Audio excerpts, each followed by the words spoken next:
Buenas a todos en este nuevo podcast, paseo, repaso de la historia, episodios históricos.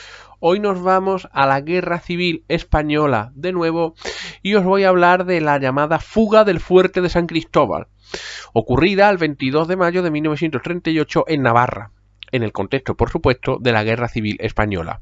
Y en la historia mundial de las evasiones es una de las más destacadas, tanto por el número de fugados como por las consecuencias que tuvo. Vamos a hablar un poquito del contexto de esta prisión antes de centrarnos en la fuga, ¿de acuerdo? Para poneros un poco en situación.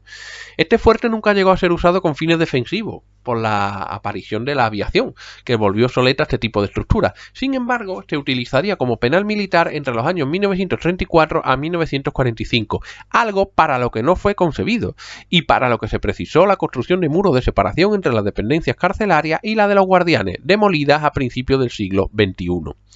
Finalizada la Revolución de Octubre de 1934, centenares de prisioneros asturianos y de la localidad de Éibar serían encerrados en esta galería, entre ellos el escritor Toribio Echeverría, ya que, aunque no formó parte de la revuelta, asumió los hechos.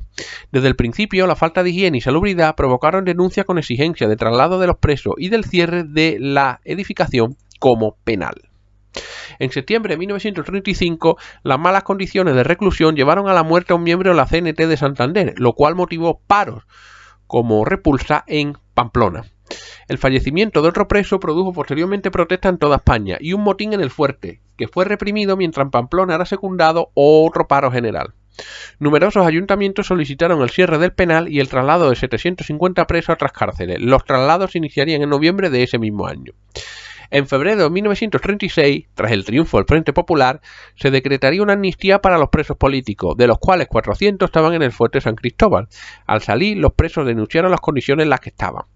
Ya a partir del golpe militar de julio de 1936, en el que Navarra queda bajo el control de los sublevados, volvería a llenarse el penal con militantes de izquierda y opositores al alzamiento, y en pocos meses tenía una población de unos 2.000 presos. Fijaros el número para... Si ya 750, 800 era hacinamiento, imaginaros 2000. A muchos de ellos, sobre todo navarros y algunos riojanos, se les anunciaba la llamada puesta en libertad, que no era otra cosa que dejarlos libres, y cuando iniciaban el descenso del monte eran abatidos, es decir, la popularmente conocida como la ley de fugas. Entre el 1 de enero del 37 y el 6 de julio del 45, la fecha al cierre como penal, consta la muerte de unos 305 presos por motivos varios, predominando la desnutrición y los paros cardíacos.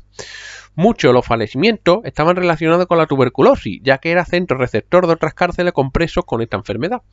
En el listado hay unos 25 nombres en los que figura traumatismo como causa de la muerte, aunque la causa real sería fusilamiento.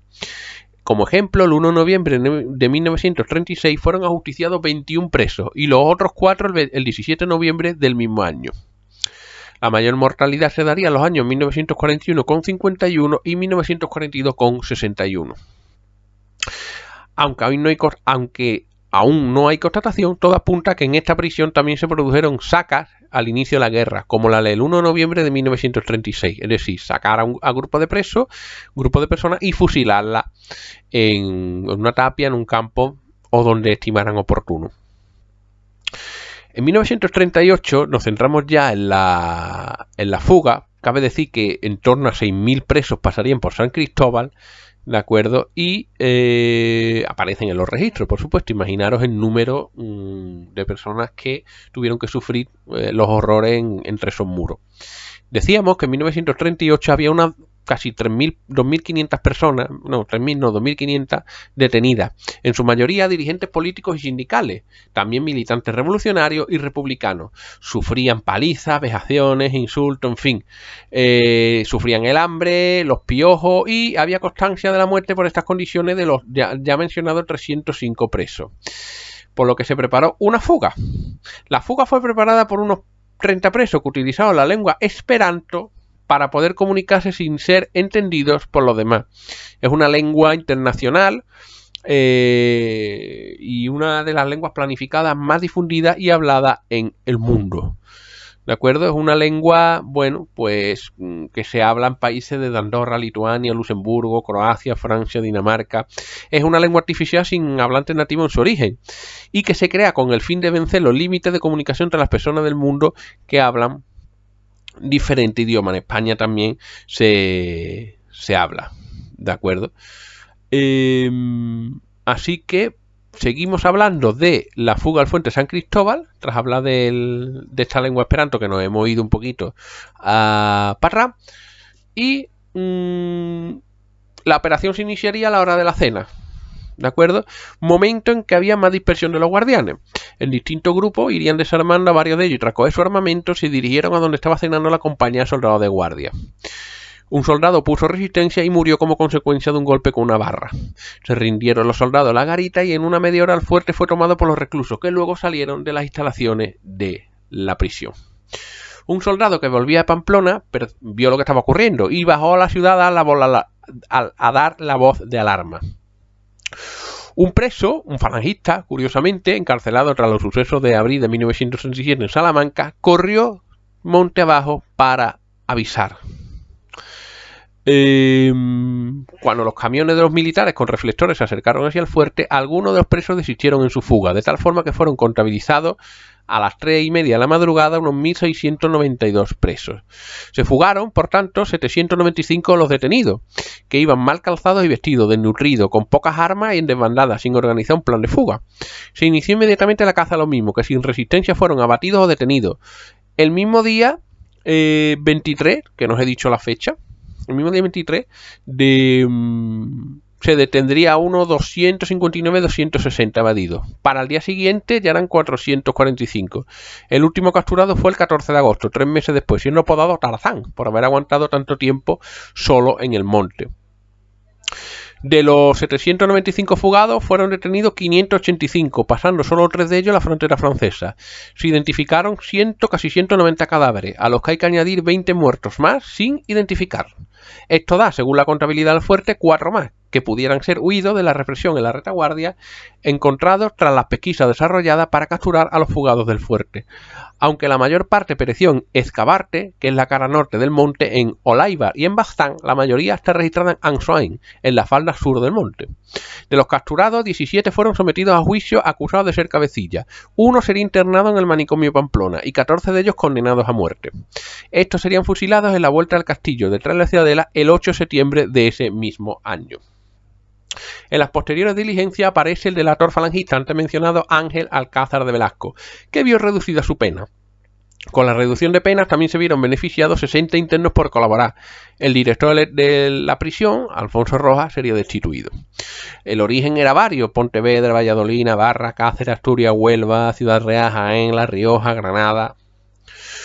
El total de muertos como consecuencia de la fuga serían unas 206 personas. ¿De acuerdo? Y en 1988, con motivo del 50 aniversario, se erigió un monumento en homenaje a los fugados y caídos por la libertad y la república, que se encuentra escondido entre la maleza en un tramo descendente del monte Ezcaba. Fue vandalizado y la última vez fue destruido a mazazo en agosto del año 2009.